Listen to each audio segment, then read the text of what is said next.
बिहार के मुजफ्फरपुर लोकसभा से बड़ी खबर सामने आ रही है। जी हां, बिहार के मुजफ्फरपुर में बड़ा खेल हो चुका है। यहां से अजय निषाद को हार का सामना करना पड़ा है और बीजेपी के कैंडिडेट राजभूषण चौधरी चुनाव जीत चुके हैं।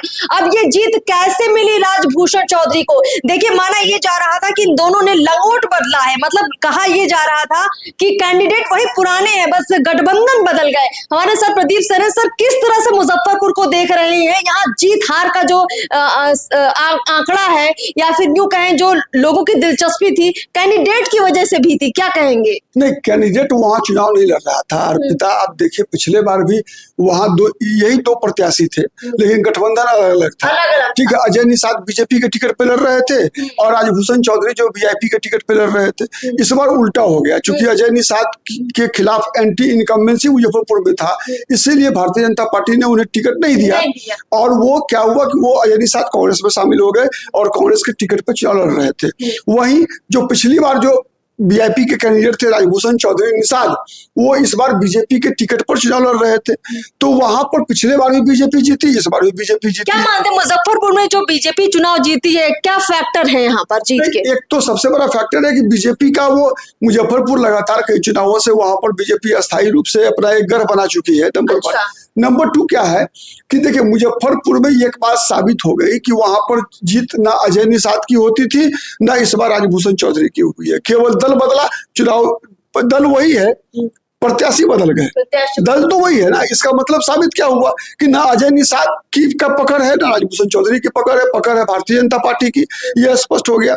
तो भारतीय जनता पार्टी की वहां पर जीत कह सकती है कि बिहार में जो बीजेपी का जो एडीए अलायंस है उसकी जीत है, बीजेपी की जीत है, नरेंद्र मोदी की जीत है। और उसमें मददगार साबित हुए नीतीश कुमार और चिराग पासवान।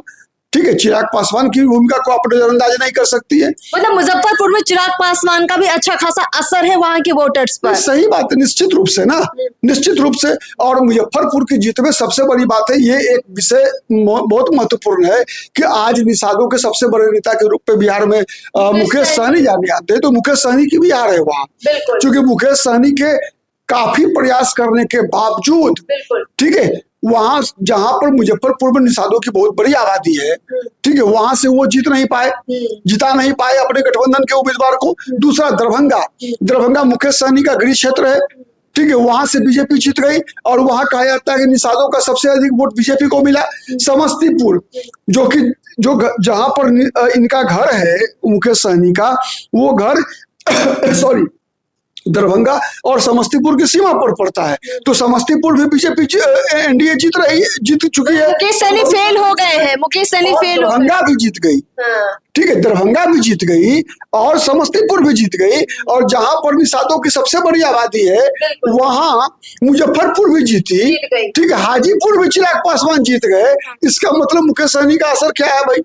बिहार के पॉलिटिक्स में काफी अब फीके साबित हो रहे हैं मुकेश सहनी। खैर, मुजफ्फरपुर में आप देखिए कि जो नतीजे सामने आए हैं वो चौंकाने वाले बिल्कुल नहीं है, क्योंकि एग्जिट पोल में हमने भी यही दावा किया था कि मुजफ्फरपुर में बीजेपी के उम्मीदवार ही चुनाव जीतेंगे और वो सही साबित हुआ। और भी लोकसभा सीटों पर क्या हुआ है परिणाम जरूर लेकर आएंगे। नमस्कार।